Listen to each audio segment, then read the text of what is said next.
Good morning, everyone. So we started with the discussion on cyclic compounds, and we talked about cyclohexane in the previous class that we did. So in there, I talked about the various conformations that are possible for the cyclohexane. In that, I talked about the chair conformation, the boat conformation, the twist boat conformation, and the half chair conformation. And then I drew the conformation and their corresponding energies in a conformation and analysis that I drew. And in that, we found that the full chair conformation is the most stable, and boat conformation is kind of unstable, but a little bit unstable than the half chair conformation. So we are going to focus our attention more on the chair conformation of the cyclohexane, because that is the most abundant kind of uh, conformation that is there uh, in the solution when we talk about cyclohexane. And then I told you that we will be trying to compare the boat chair conformation with the boat conformation, because in both of them there is no angle strain, because the angle is perfectly 109.5 degrees centigrade. However, still boat conformation is unstable. Now, what is the reason for that? That we will try to look into in this particular lecture. Okay, so before we go into any further, we will first look into how to draw a chair conformation. So here I have, sorry.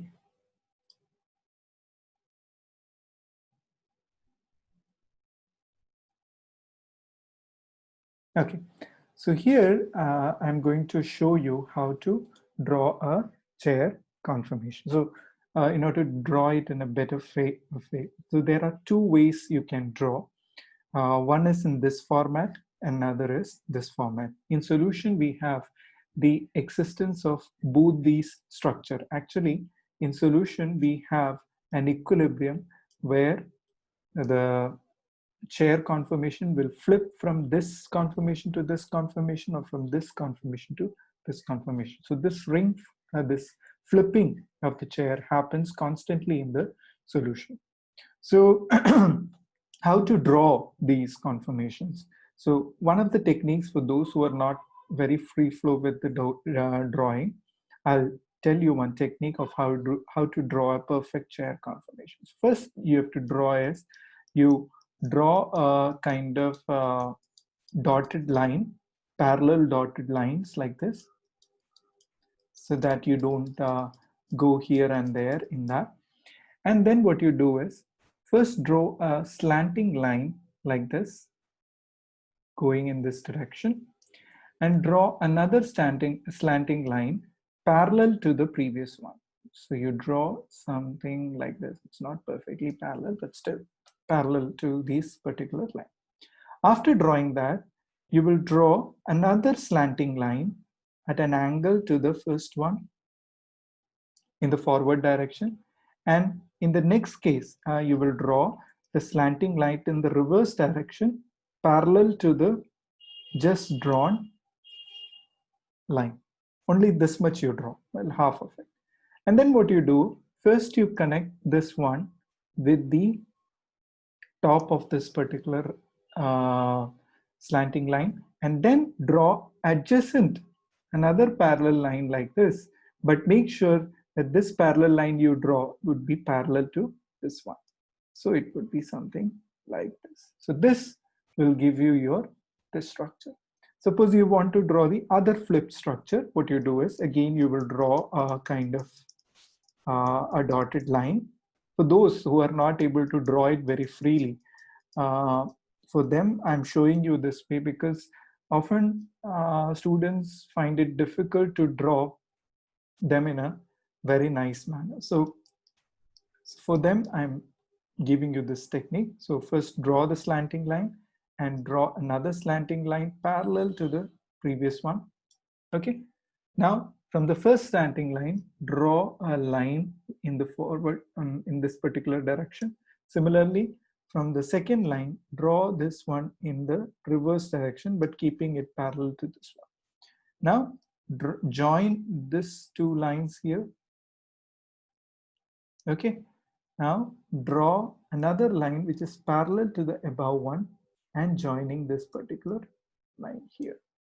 So this would be your this particular conformation. So this thing you should be very, very clear when you draw the structures. Okay. So this is the way you draw the conformations. Now, for board conformation, it is pretty simple. You just have to draw one line little bit longer, another line little bit shorter parallel to it, and join them like this.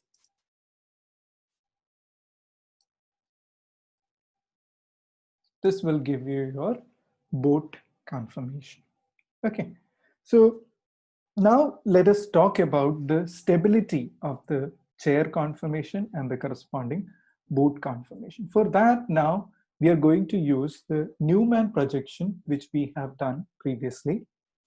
So for doing the Newman projection, what we do is actually, let me first number these carbon atoms. Suppose this is my 1, 2, and 3, 4, 5, and 6. Okay, so these are the carbon numbers that I have put there. Now, for visualizing a Newman projection formula, you require a single bond, right? You require a carbon-carbon single bond, and you observe it in such a way that the line is the front carbon you can see as a dot, and the behind carbon you cannot see because of the eclipsing of the front carbon with the behind carbon. So you draw the Newman projection something like this. So I'm going to draw this again probably for you. So what I'm going to do is I'm going to here draw two. So I'm going to consider this particular bond. Okay, this bond between C2, C3 and C6, C5. This bond is what I'm going to look at. So if I look from this, first let me consider this bond, that is 2,3 bond, C2, C3 bond. So when I look from here, the front carbon would be the second carbon. So this would be coming as a dot for me, right? Would be coming as a dot for me. Now, this would be my second carbon, right? So let me write it here as 2. Okay. Now, this carbon is the second carbon, which would be, if I'm looking from here, 6th would be adjacent to the, so somewhere here I will draw the,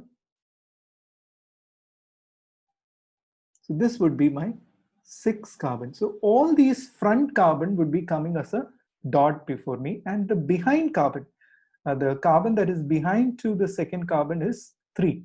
That would be coming as a circle. As I told you, we cannot see that carbon atom, so we will draw it as a circle. Similarly, so this circle is actually representing the carbon number 3, and the one that is behind the 6 is the 5. So that would be represented by another circle here. This would be representing, virtually representing my 5th carbon atom. So this bond along this bond, we are trying to draw the conformations. Okay. Now, what you see is this second carbon and the 6th carbon are joined in the downward direction. So that means this carbon, that is second carbon, and the 6th carbon is joined to each other in this particular format. Okay. Similar to that, the 3rd carbon and the 5th carbon are joined by a 4th carbon here. So that means you have in the upward direction another joining that is happening here. Sorry, I'll draw it again. It's an oval. Okay, so what you draw is you will draw something like this. So this this is your fourth carbon, and this is your first carbon. Okay, so we draw a Newman projection formula across these bonds. Now we have to draw rest of them, because this carbon is bonded to two more bonds, right? So that means those bonds would be at 120 degree to each other. So we can conveniently, very easily make the other bonds as at 120 degree, one bond would be like this. At 120 degree, another bond would be like this. Okay, similarly here I can draw at 120 degree, one bond would be like this, and another bond would be something like this. Okay, so these are the various bonds. So these would be nothing but your hydrogens here. Okay, these would be your hydrogens here. Now, if we talk about the back carbon, for this particular carbon, you have this one bond here. So there are two more bonds which are at 120 degree each other. So that you will draw something like this. So these would be again your hydrogens. So similarly, this is one bond and other two bonds would be at 120 degree to these. So this would be your hydrogens here. Perfectly fine. So this is the Newman projection formula for a chair conformation. Now let us try to draw a Newman projection formula for a boat conformation. So let me number it again. 1, 2, 3,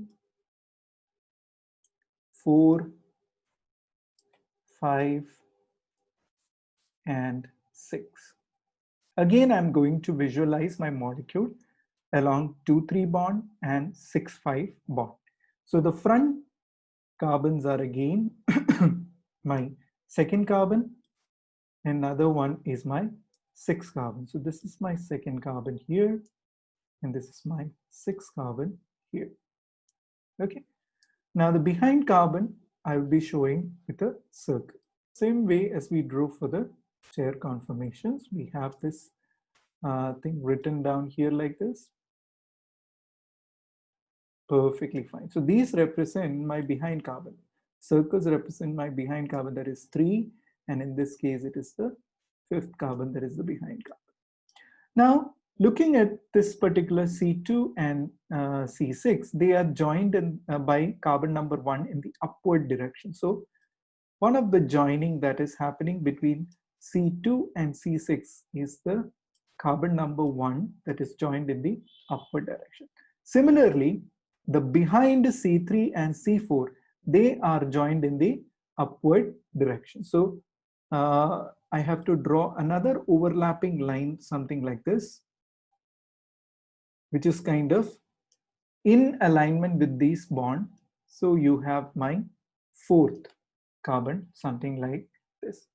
Now, soon what we do, the other adjacent bonds would be very easily drawn, something like this.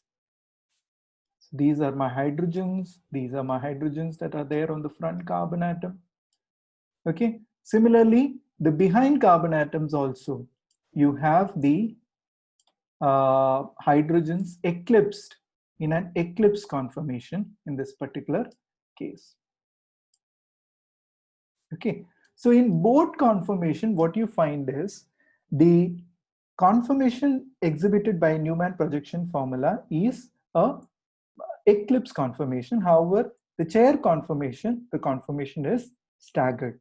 So if you compare the staggered conformation with the eclipse conformation, more stability would be for the staggered conformation and less stability for the eclipse conformation. And that is why boat conformation, since it has an eclipse conformation, it is unstable compared to a chair conformation where every bond is in a staggered conformation. Another important destability for the boat conformation is the flat pole hydrogens. So these hydrogens that are attached on the first carbon and the fourth carbon, they are kind of oriented towards each other. So there would be a kind of repulsion between the electron clouds on the hydrogen and the electron clouds over this particular hydrogen. So they would repel each other. And this repulsion between the These are called flagpole hydrogens. So repulsion between these flagpole hydrogens also cause the instability in the boat conformation. So I hope you now understood why there is a stability difference between the chair conformation and the boat conformation. So that's all for today. In the next class, we will try to talk about the axial and the equatorial bonds that are attached to the chair conformation and talk about their corresponding stability. Thank you very much for your attention.